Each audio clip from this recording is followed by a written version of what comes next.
The Iowa International Center Dialogue Series is a monthly educational program available at no cost to the public, thanks to the generous support of DuPont Pioneer and supporting sponsors. Dialogue events and videos offer a unique opportunity for our community to engage in and learn from important cultural conversations with international experts, and to draw on and highlight the extensive knowledge these individuals bring to our schools, workplaces, and community. For more information about the Dialogue Series and the Iowa International Center, please visit www.iowainternationalcenter.org.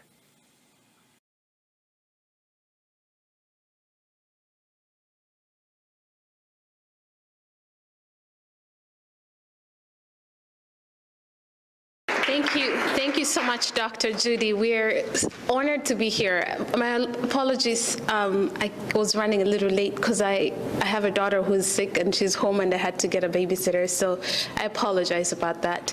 Before I introduce myself, thank you for that introduction. Actually, my name is Nancy Mwirotsi, without the K, C. But let me introduce my guests first, and then I will say a little bit more about myself, and they will tell you their names again and how they came to this country. Thank you. Thank you very much for this opportunity to be here and have to talk and share about African and our experience in Des Moines. My name is Pastor Willy Msuiando, and thank you very much for practicing the pronunciation of my name. That was so good.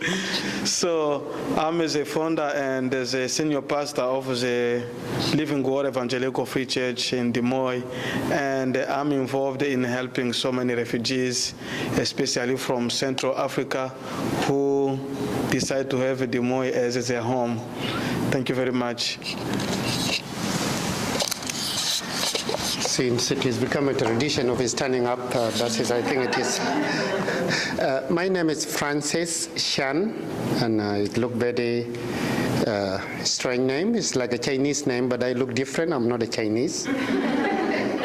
The name Chan is a specific name given to the twin, according to my custom, or from the country where I come from, East Africa. I am a refugee, or I came as a refugee from South Sudan, which is the newest country. Many of you know that is a country number 193 in the United Nations. I came here as a refugee some years back, 16 years now, with my young family at the time. It's become larger family now. I'm a Roman Catholic deacon with the Diocese of Des Moines.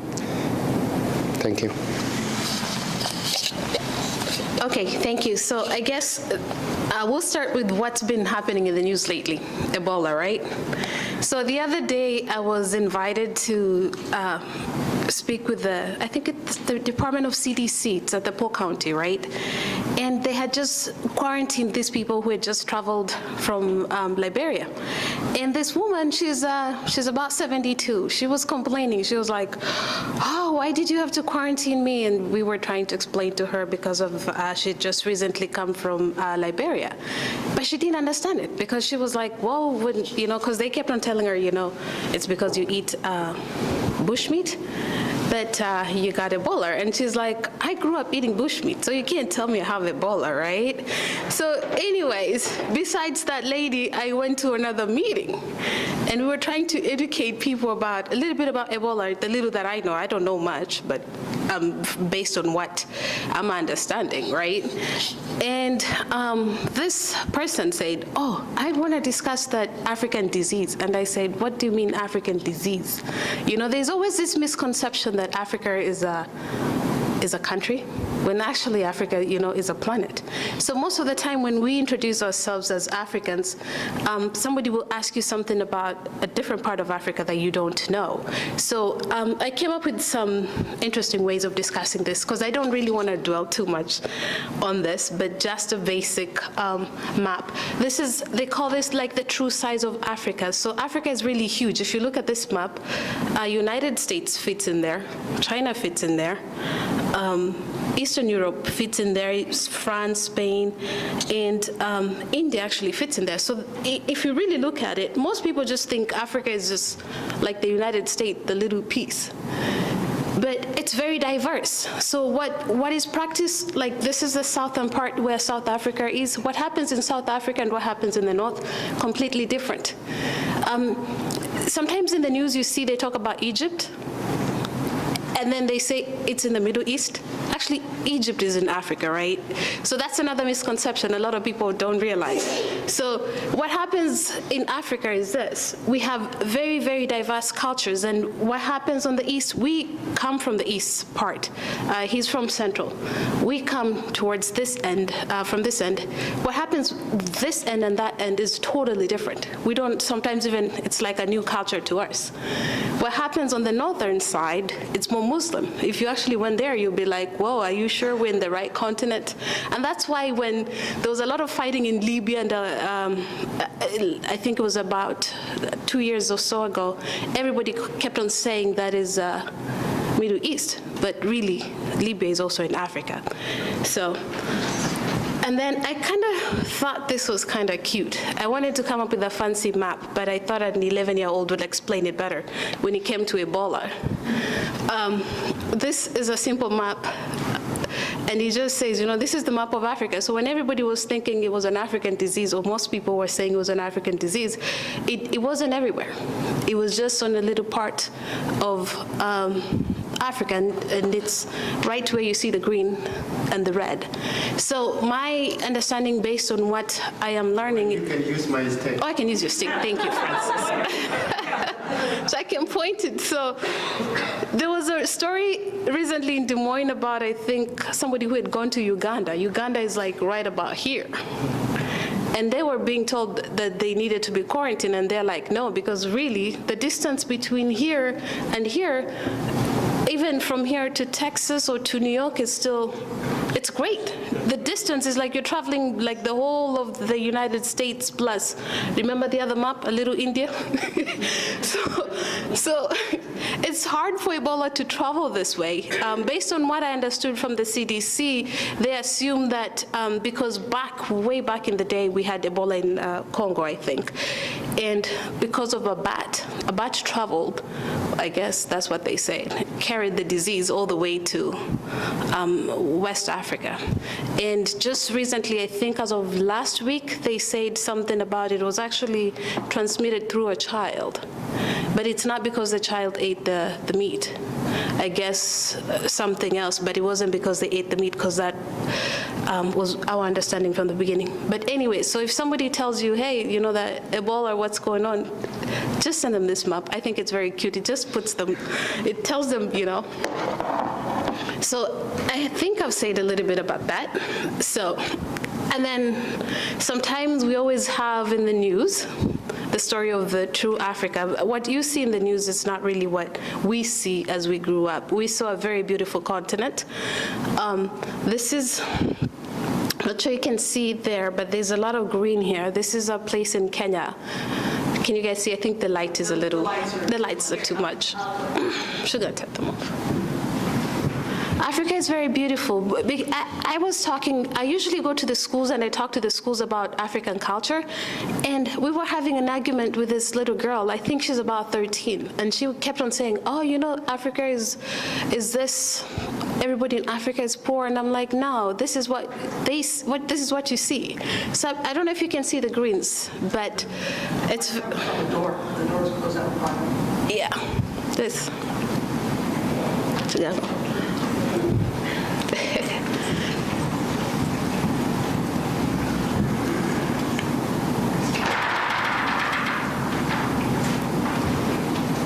Okay, at least you can see a little bit. If not, I can send you a picture. I can. It's very beautiful. That's what we grew up seeing. This is actually a place in Somali. Imagine that. When you see in the news Somali, you just think those people fighting each other, but this is some place in Somali.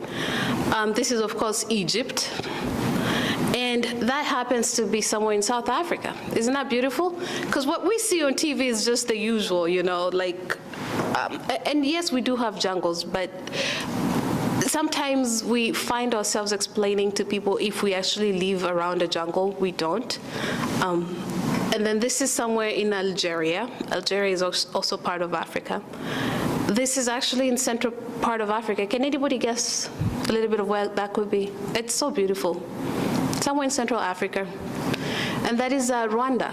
If you remember the history of Rwanda and Burundi, unfortunately, when there was a lot of violence, actually now Rwanda is becoming one of the places to travel to when you go to Africa. There's a lot of investments going on in Rwanda.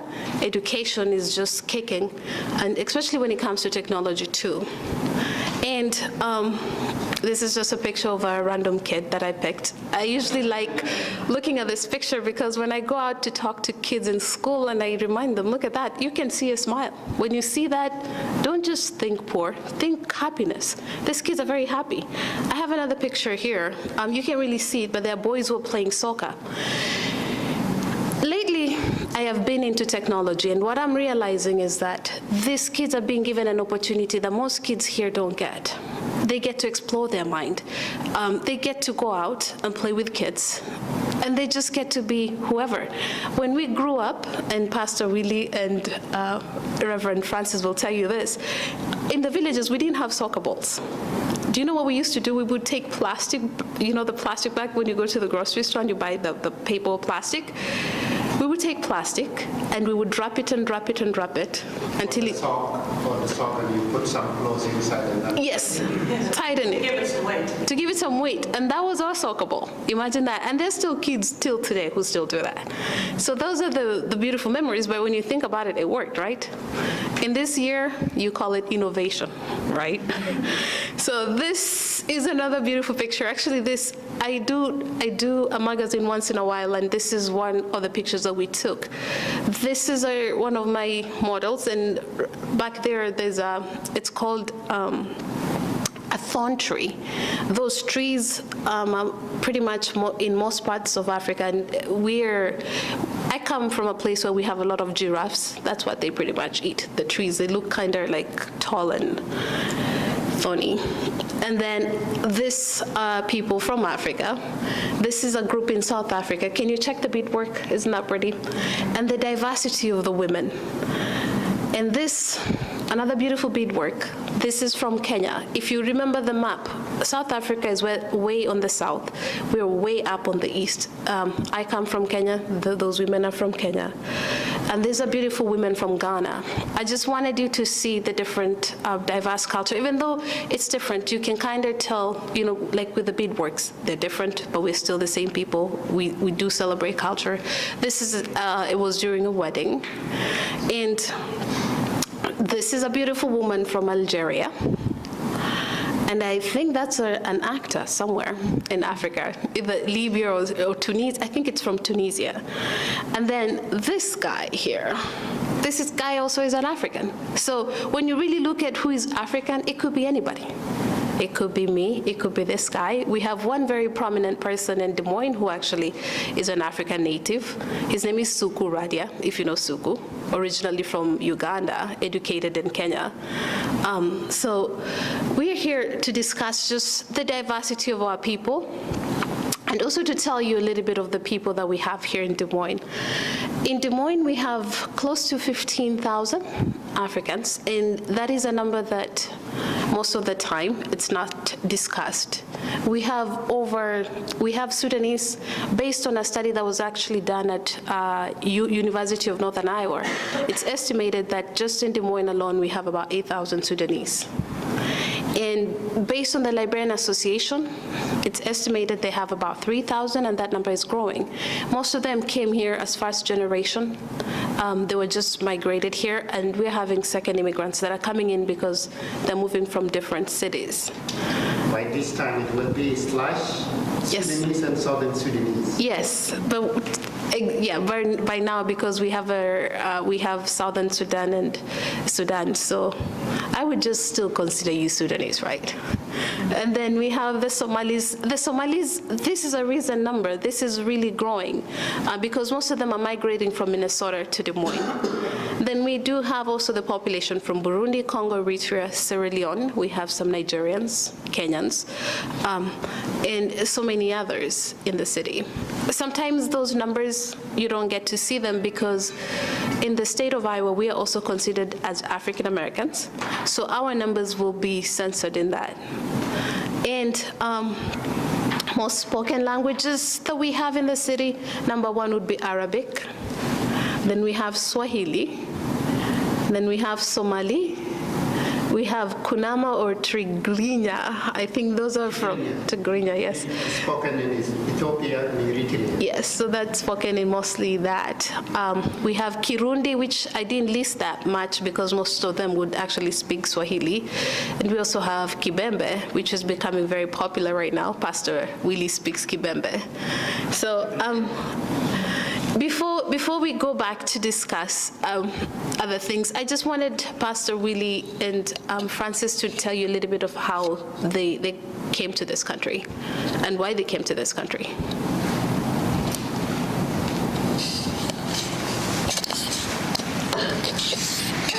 Is it okay? I will be seated. Okay.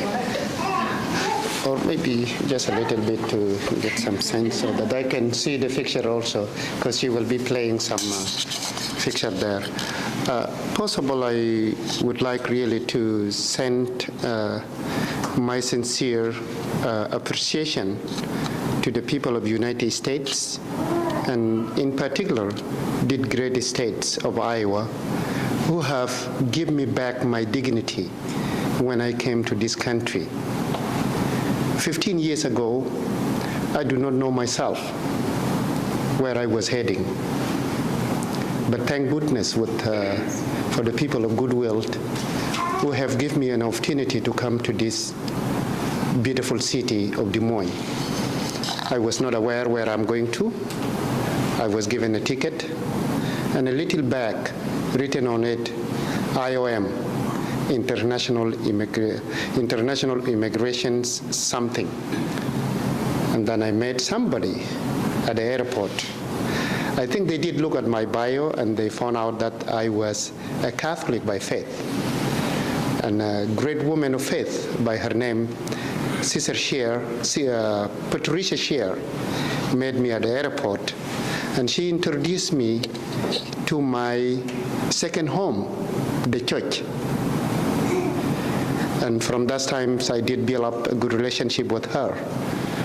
After today, I think she's like 84 years old. When I came to Des Moines, I was a single father with the 4 beautiful daughters who lost their mother in a childbirth before I come to this country, leaving me a 6-year-old girl, 3-year-old girl, and 2-year-old girl, and then 9 months when I came. Thank goodness 3 of them today are in college at Iowa State University. I came with a little education, but I do not know what really Western world have for me. The first time when I came, I was told that you will be living at the public assistance. And I said, what public assistance mean? Oh yeah, the government will take care of you, especially when you are a single father. And I said, well, there is no way that one can work. They said, yeah, for sure, you can work. But who will take care of the children? Well, I was taking care of them and I was working. There is no way I can do that. And they did help me. They said, yes, you can do that. Got a job as an office assistant, do help them with the typing what they want, although I did not have any clue what the computer mean. I came with a master's degree, but do not know how to use computer. Because of that, my insisting that I would like to work, I was introduced to the computer, how to use computer. And then the opportunity came up that they were looking for somebody who can work with the resettlement agency in the state of Iowa, somebody who could speak Arabic. I speak Arabic and write Arabic better than English with some of my other local languages. Went through the interview. We were 28 who were competing on the job and was able to get that job. That job gave me an opportunity to give back what has been given to me.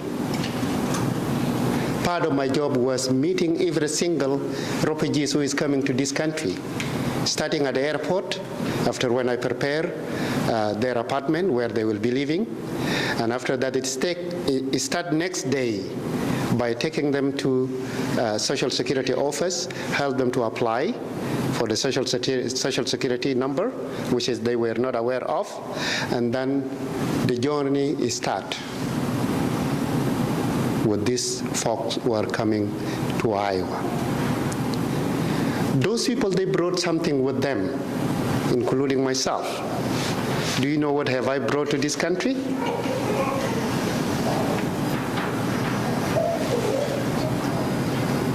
It's looking strange, no? How do I dress?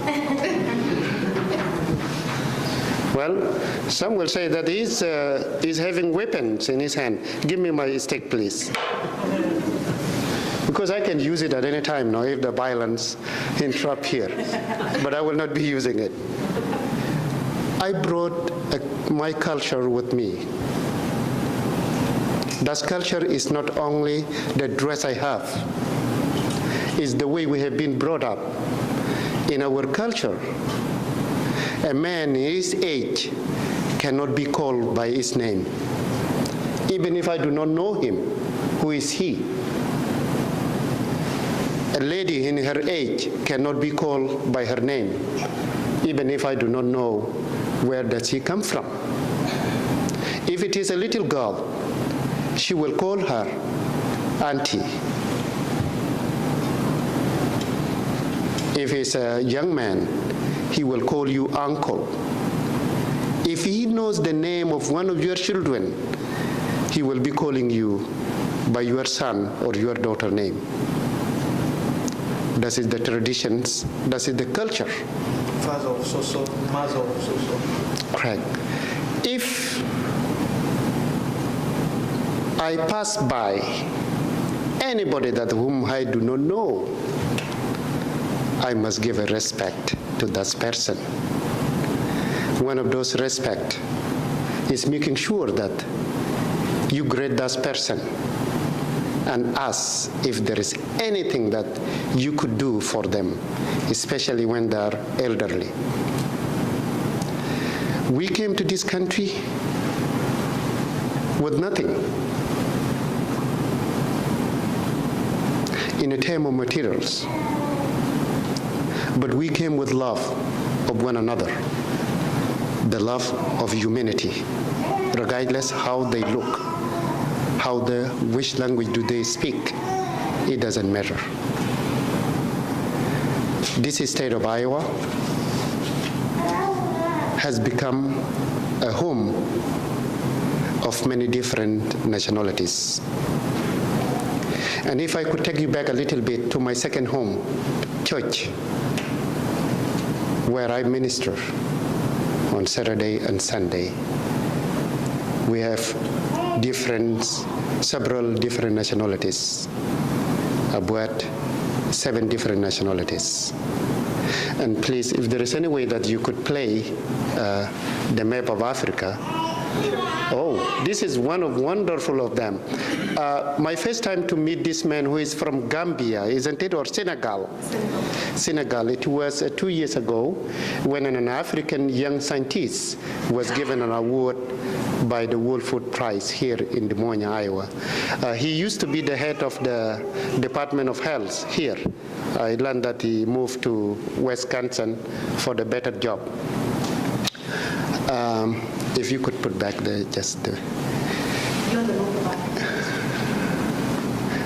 I'm looking for the map of Africa, if you don't mind.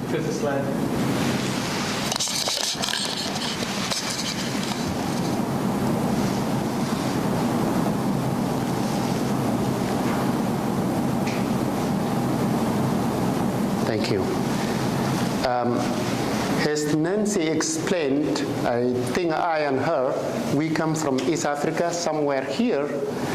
But today, in the state of Iowa, we get most of the African nationals who are here in Des Moines, particularly East Africa, West Africa, and then very few, I think, from South Africa who came here as an immigrants, because the majority we have are the refugees from East Africa particularly, and then West.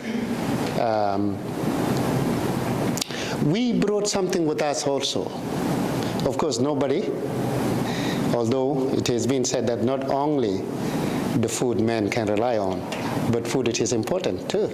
We must eat so that we can think well when we eat food. And some of you may remember about a year ago or 2 years ago when one of the very famous guy with the TV came here who does food things, and he came here and he kept coming back every year to test an African food here in Des Moines. If it is a Kenyan food, chapati? Chapati? Okay. That is the most delicious food. I believe it has something to do with Indians, because they spend some good time with Indians too. The name of the program he's talking about, it's called Bazaar Food. It's Andrew Zimmer. Andrews. He was actually here. Go ahead and then. By the way, that's my sister-in-law, and she lives in Kenya. This is the part of what we have brought. Look at this young woman. Wait, look at the beads here. And that woman, I ate her food one day, which is very delicious. And the food we ate is come from many different backgrounds. It was yes, that's the guy who came here in Des Moines. I don't know his name. But okay, but he did a wonderful job when he came here, and he really liked that the food that the Africans has here in the town. Can you explain to them that food? He ate that. What was that? Oh yes, this is comunia. They call it comunia, and comunia. Comunia, it is inside, because most of our people like goat or lamb. So this is this one here, is particularly on this side. Yeah. Yes, his stomach, and the way they cook it, it looks strange before they cook it. But if you get it, it's been cooked ready, and you taste it, you will come back the next day looking for it.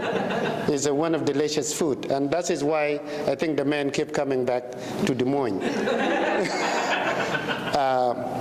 We came here also, as I said in the beginning, with the dressed, which is give us our specific personality, like the way I dressed. A man in my age, I'm only 48, but it is, if I am still back home there, I must have something to rely on, they stick. And it can be used in many different ways. An old man, because glasses, or where they get the medical glasses that they can wear, but most of the time the young people offer their help, and they can hold this stick, and then they can lead you wherever you want to go to when you become an old man. So you have something to do with helping one another.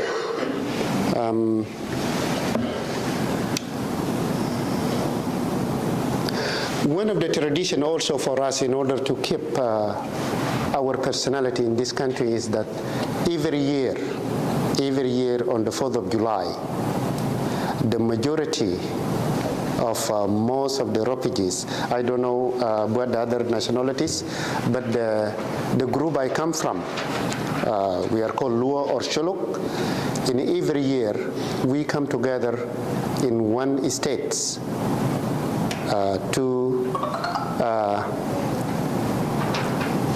practice our culture, dancing, singing, eating together, and it has something to do with the July 4th, because that is a most important day to us, although we were not born here, but we see it as a symbol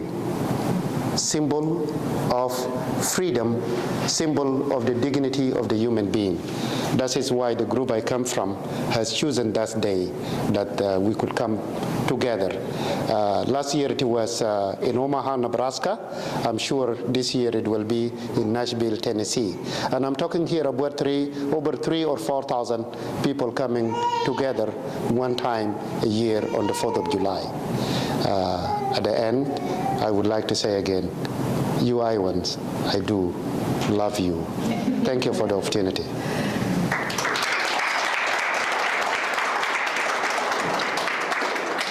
So I think, Francis, you forgot that actually this, when I watched the show, this was not cooked. It was the intestines and it was raw. He ate it with that. And the lady who makes this, she's just absolutely nice. Her name is Sarah. She's also from Sudan. So I'm going to have Pastor Willy introduce himself and talk a little bit about what he does and talk about the challenges we have in the city. We bring back as a map of Africa.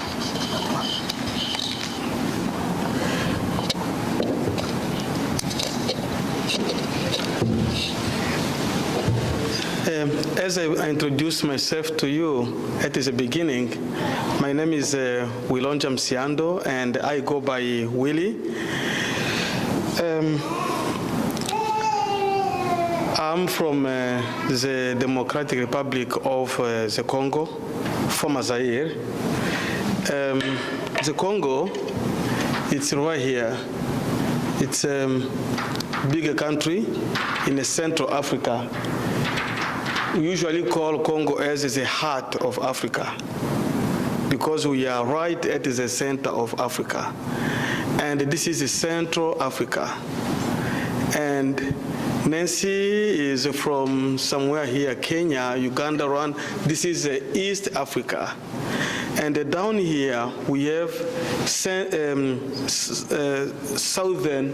Africa. And up here, we have North Africa, and then we have West Africa. So when we're talking about Ebola, it's in West Africa.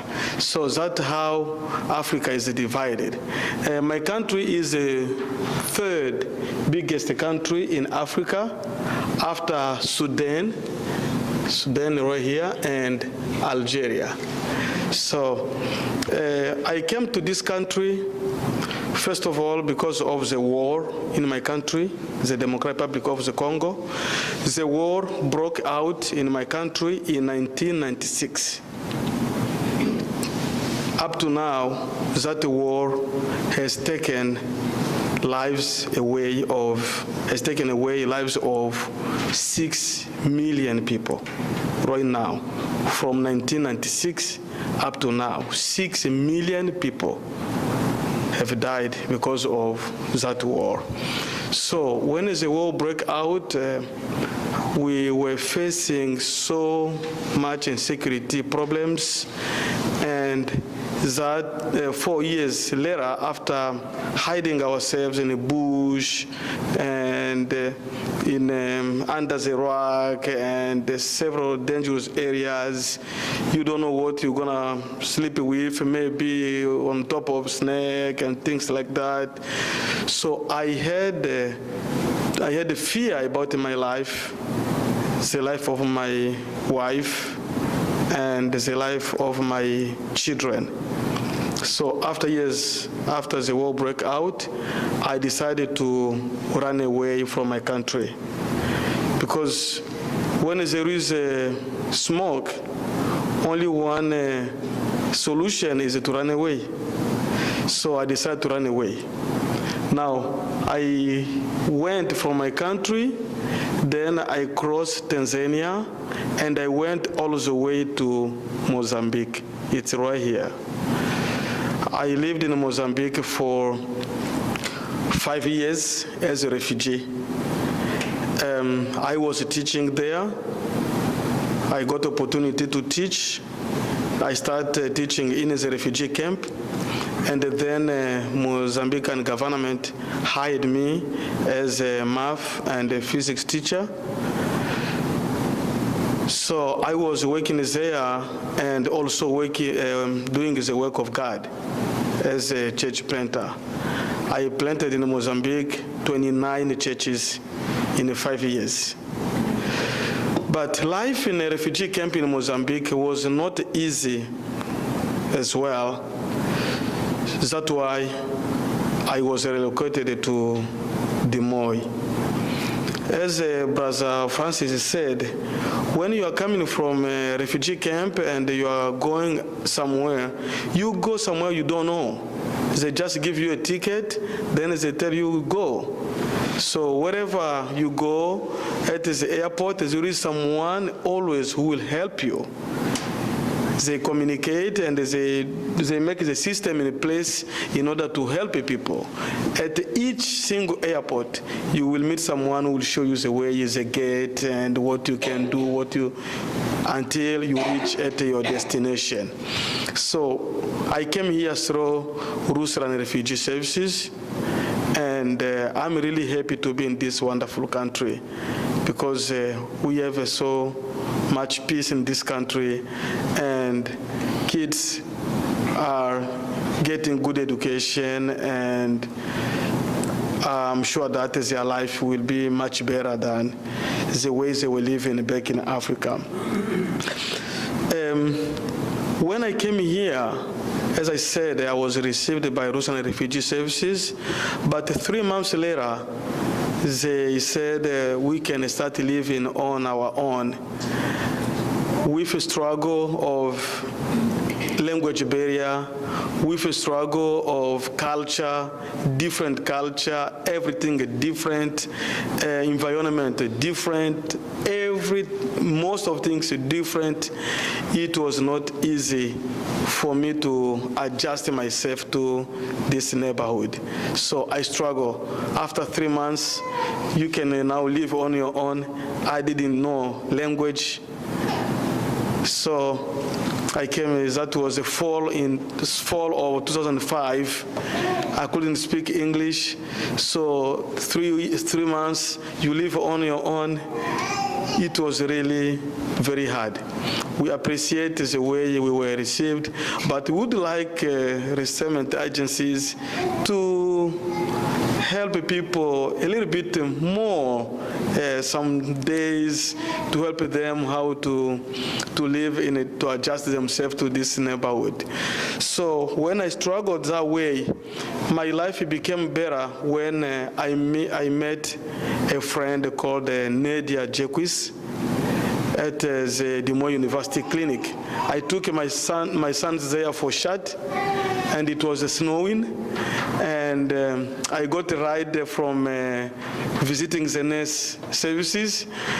The driver left us there, and he went somewhere. He said, okay, when you are done, give us a call. When we were done, we gave him a call, but he was struggling also with snow. So one of the lady came in to see the doctor, and she saw us at the waiting area. Then she went out. When she went out, she thought those people have been there for a while. Maybe they're having a problem.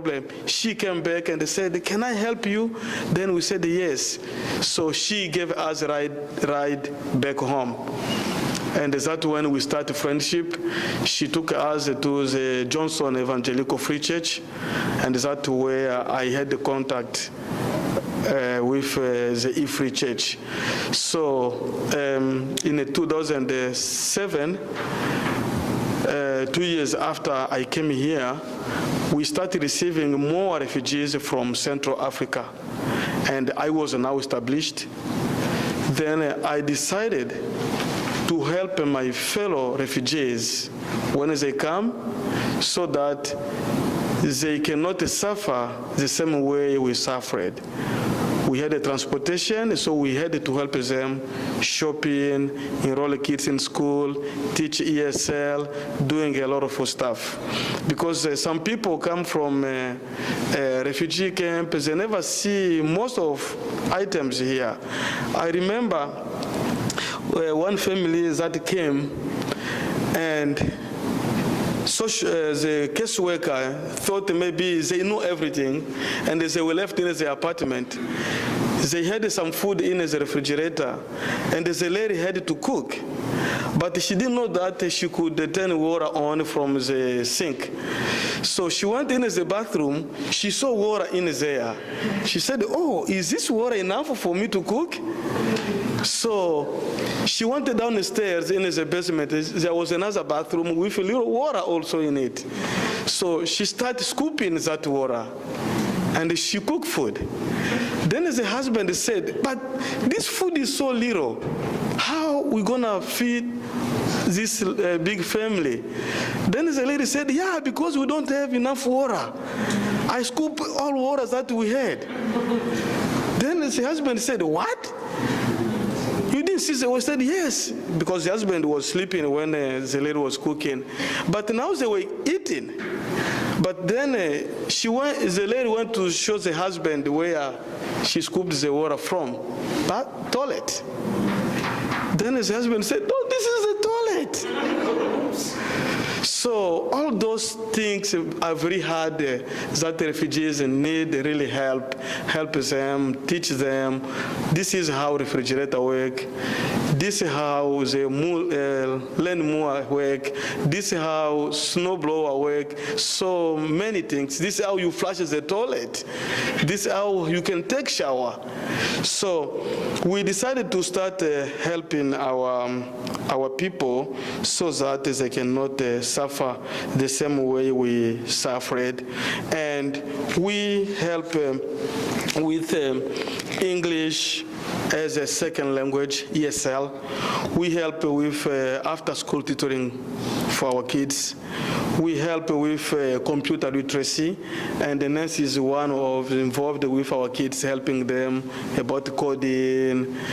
We help with employment training and assimilation mentoring, because our people, when they come here, they don't know how to compete for job. They don't know how to sell themselves for a job. They don't know even how to dress for an interview. So we have to teach them about how they can be successful with their employment. We help our people with conflict resolution and peace building. We help with program where we can help our young people to avoid being involved in drug and alcohol. We help people or our youth to avoid the crime and substance abuse. So we do a lot to help our refugees. We work also on housing. Since I came to this country until now, I helped 33 families to get apartment, and 9 different families to get into their permanent homes. So all those are the programs that we do. We brought also a lot of stuff in this country, as Brother Francis said, beside the food and the culture and the traditions and the customs and the languages. We brought also a workforce to this country. And we brought also our faith and belief. In Des Moines, we have 16 churches led by people from Africa. But we are still also struggling. Our people usually struggle with so many things, as I said, and that's why we are here, to help them overcome all those struggles. People struggle with the law. People struggle with employment, because back home it's easy for you to miss a job one day and go next day, tell your supervisor or your manager, "Oh, I was sick," but you didn't call. You didn't send any letter. But here, even if you are planning to be out of work 1 month or 6 months, you need to tell your supervisor ahead of time. But back home, no. I will stay home with my family issue. Then next day I will tell my manager, oh, you know, I had family problems. But here you do that, they fire you. You are fired. So we need our people to know all those small things. And the people struggle with weather. Central Africa is always warm. But when you come here with the snow, it's hard. Sometimes people don't know how to wear appropriately. So we have to teach people and help them how they can be successful in this wonderful country, and especially this state of Iowa. I love Iowa, and people usually ask me, are you going back to Africa? I usually say yes, for visit, but not to go and live there anymore. So I like to live here. But also we started Congo Progress, which is an organization that help our refugees and the people who are being raped in Congo, and the orphans and the displaced people, so we can give it back to our people. So here we help people through the Living Water Evangelical Free Church, and then back home we help our people through Congo Progress. So that in summary, what I can share about how I came to this country and how we are helping our people to be successful in this country.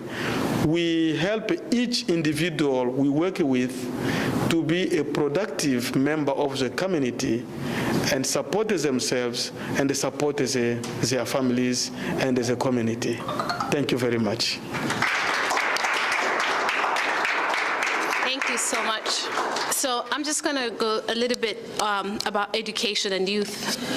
The one thing we have in the city, we have at least 85% of the population of Africans in the city came here as refugees.